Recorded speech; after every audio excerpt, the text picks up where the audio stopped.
You ever notice how your brain seems wired against the very things that would change your life? You want to wake up early, but your mind tells you 5 more minutes. You want to hit the gym, but suddenly your body feels tired. You want to study, work, build, improve, and your brain instantly searches for something easier, more comfortable, more distracting. Most people think this is laziness. It's not. It's biology. Your brain isn't designed to make you disciplined. It's designed to make you comfortable. And that's the real trap. Because the life you want, the confidence, the success, the peace, it sits on the other side of doing things your brain naturally resists. But here's the part no one tells you. You don't need more motivation. You don't need more willpower. You don't need to force discipline. You just need to learn how to trick your brain into enjoying what it once avoided, because the human brain is programmable, and when you understand how it works, discipline stops feeling like a battle and starts feeling like a habit you actually crave. Your brain has one primary job: keep you safe with the least amount of energy spent. That's why it gravitates toward comfort, routine, and the familiar, even if the familiar is ruining your life. When you say, "I'll start tomorrow," or "I'm not in the mood right now," or "I'll just take a quick break," that isn't weakness. That's your brain trying to protect you from effort, because effort feels like danger to the primitive mind. Discipline isn't difficult because the task is hard. It's difficult because your biology interprets discomfort as a threat. And here's the twist. Your brain doesn't care about your goals. It cares about conserving energy. So to your brain, scrolling is safer than studying, staying in bed is safer than exercising, procrastinating is safer than starting, comfort is safer than progress. Your biology hasn't evolved, but your life has, and now you're paying for it. But once you understand this mechanism, once you see that your brain is just following an outdated script, you can override it. You can rewrite the rules. You can train your brain to associate discipline with pleasure instead of pain. And that's where everything changes. Because the moment discipline feels good instead of threatening, you stop fighting yourself, and you start building the life you actually want. Here's the biggest mistake people make when trying to build discipline. They wait for motivation to show up after they start. But the brain doesn't work like that. Your brain decides whether something is good or bad before you do it, based on how you felt the last time you tried. If studying felt stressful, if the gym felt exhausting, if waking up early felt miserable, your brain stores that memory and tries to protect you from repeating it. So here's the trick. You must give your brain a reward before the discipline, not after. Why? Because the brain is drawn to whatever releases dopamine. If you attach dopamine to the action before the effort begins, the brain will start craving the action itself. That's how you flip the internal script. Listen to your favorite hype song before the workout. Make your study space feel cozy and rewarding before you open the book. Drink your favorite coffee before starting a difficult task. Sit in sunlight, breathe deeply, and relax before doing something challenging. You're training your brain to think, "This thing feels good, let's do more of it." This is how people become naturally disciplined over time. Their brain begins to connect hard actions with positive feelings, and once pleasure is attached to discipline, it's no longer something you have to force. It becomes something you're pulled toward. There's a psychological trap most people fall into without realizing it. They think they're avoiding the entire task. But really, they're only avoiding the first 2 minutes of it, because starting is the hardest part. Once you begin, your brain enters something called momentum-based focus, a natural state where continuing becomes easier than stopping. This is why the 2-minute rule works so powerfully. Don't commit to the whole workout, commit to putting on your shoes. Don't commit to studying for 2 hours, commit to opening the book and reading 1 paragraph. Don't commit to cleaning your entire room, commit to picking up 1 item. Your brain can't fight that. The effort is too small to trigger resistance. And once you start, something almost magical happens. Your brain shifts from avoidance mode to engagement mode, and suddenly the task doesn't feel impossible anymore. You stop thinking, you stop negotiating, you stop overanalyzing, and you just keep going. This is how disciplined people stay consistent, not through motivation, not through willpower, but through micro starts that bypass the brain's instinct to resist. Small beginnings, huge momentum. And once momentum takes over, discipline becomes a natural continuation rather than a forced effort. Here's the part almost nobody talks about. Discipline isn't just a habit, it's an identity. Your brain always acts in alignment with who you believe you are. If you believe, I'm inconsistent, I'm not disciplined, I always procrastinate, your brain will protect that identity even if it destroys your life. The brain hates contradictions. It wants your actions to match your self-image. So if your identity is disorganized, unmotivated, or inconsistent, you will keep repeating behaviors that prove it true. That's why people relapse into old habits. Not because they lack discipline, but because they haven't upgraded the identity behind the discipline. So here's the trick. You don't force yourself to be disciplined, you become a person for whom discipline feels natural. How? By building identity evidence. Tiny actions that prove a new truth about yourself. When you read one page, when you do 2 minutes of stretching, when you clean one corner of your room, you're not building a habit, you're building a new version of you. Every small win whispers to your brain, see, this is who we are now. And identity always wins. Always. Because once you believe you are a disciplined person, you no longer have to push yourself. Your actions flow from who you are. That's the secret. Discipline stops feeling like a fight and starts feeling like your nature. Here's a truth most people underestimate. Your environment is stronger than your motivation. You can have the best intentions in the world, but if your surroundings are built for distraction, your discipline will lose every time. Your brain is constantly scanning for the easiest option. So if the phone is on your desk, if the bed is unmade, if the workspace is cluttered, if junk food is in reach, your brain will always choose the path of least resistance. So instead of trying to be stronger, you make discipline easier than distraction. That's the trick. Put your phone in another room when working. Lay out your gym clothes the night before.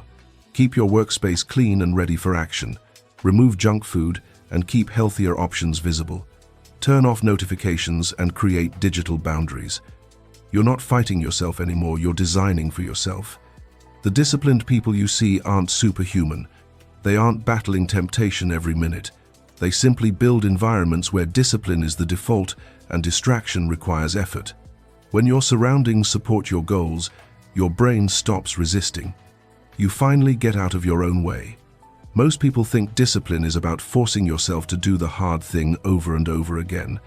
But if something feels emotionally neutral or negative, your brain will always try to escape it. So here's the trick. You must close every discipline loop with emotion, not effort. Your brain learns through feeling, not logic. It remembers the emotional aftertaste. If the aftertaste of discipline is stress, guilt, or pressure, your brain will avoid repeating it.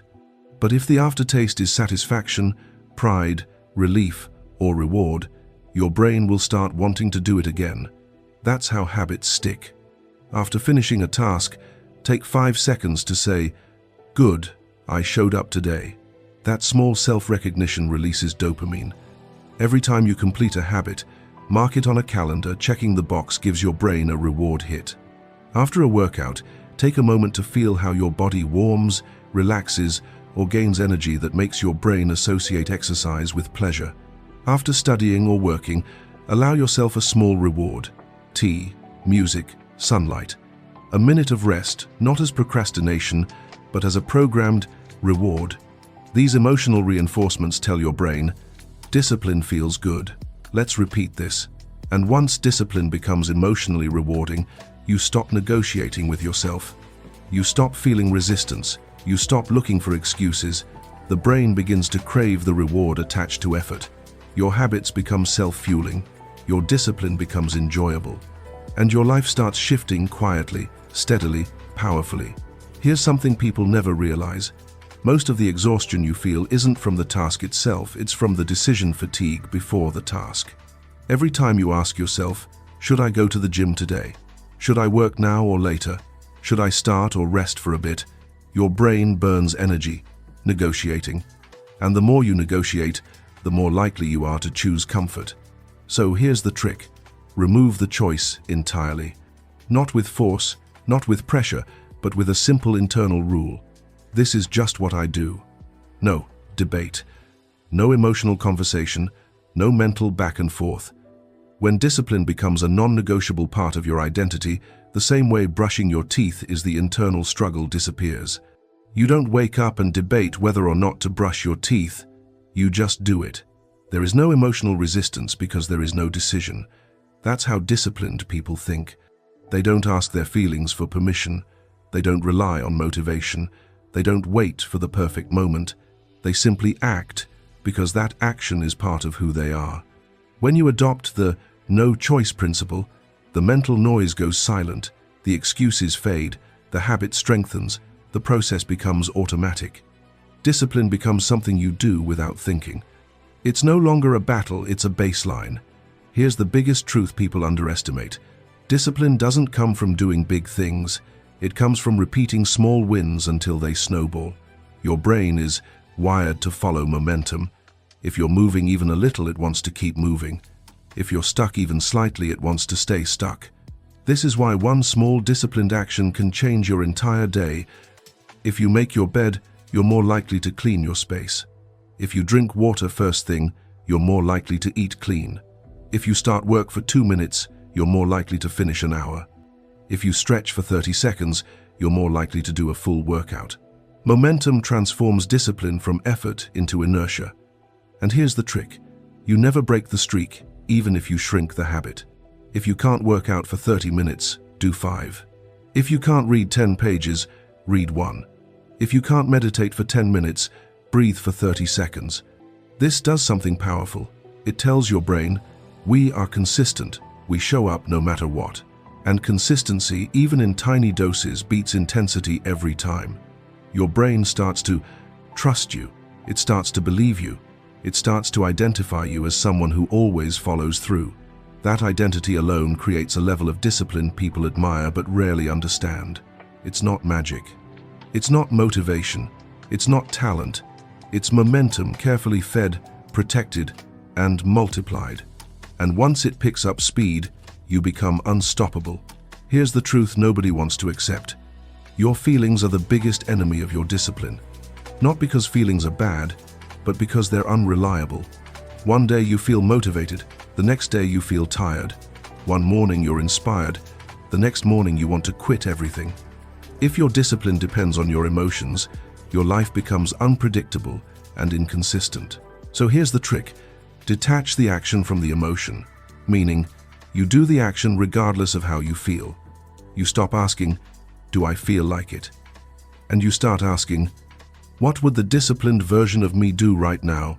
Because the disciplined version of you doesn't wait for a mood. They operate from intention, not emotion. This is how elite athletes train, how top performers operate, how consistent people stay consistent. They act first, feel later. And here's the surprising part. Your emotions usually catch up after you begin. You start the workout, suddenly you feel energized. You start the task, suddenly you feel focused. You start cleaning, suddenly you feel productive. You start studying, suddenly you feel capable. Your feelings are followers, not leaders. They don't show up until you move. Once you master emotional detachment, procrastination dies, excuses lose their power, discipline becomes mechanical, and you become someone others can't understand because they're still waiting to feel ready while you're already getting it done. This is the shift that separates dreamers from doers. Most people avoid discipline because they think it takes their freedom away. They think, if I stick to a routine, I'll feel trapped. If I force myself to do things, life becomes rigid. If I stay disciplined, I lose my spontaneity. But this belief is backwards. Lack of discipline doesn't give you freedom, it gives you chaos. When you're undisciplined, your emotions control your decisions, your impulses control your energy, your distractions control your time, your cravings control your behavior. That isn't freedom. That's slavery. Real freedom is waking up and knowing you can trust yourself. Real freedom is being in control of your habits, emotions, and direction. Real freedom is having a life that moves because you move it. Discipline isn't a cage, it's the key. The key to a life where your body feels strong, your mind feels sharp, your days feel purposeful, your goals feel reachable, and your future feels exciting instead of overwhelming. Discipline gives you the freedom. Most people will never taste the freedom of self-respect.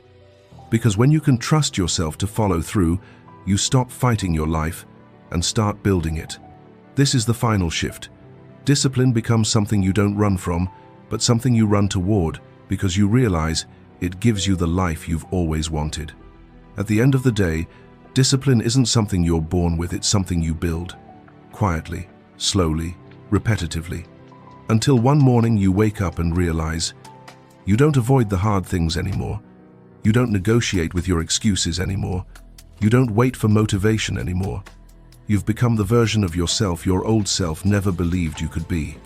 And that transformation didn't happen through force, but through understanding your mind, rewiring your patterns, and learning how to work with your brain instead of against it. So if you're ready to stop fighting yourself, if you're ready to build discipline that feels natural instead of painful, and if you're ready to create a life you're actually proud of, then make today the day you start. Not tomorrow, not next week, today. Because discipline isn't about doing everything, it's about doing something consistently until it becomes who you are.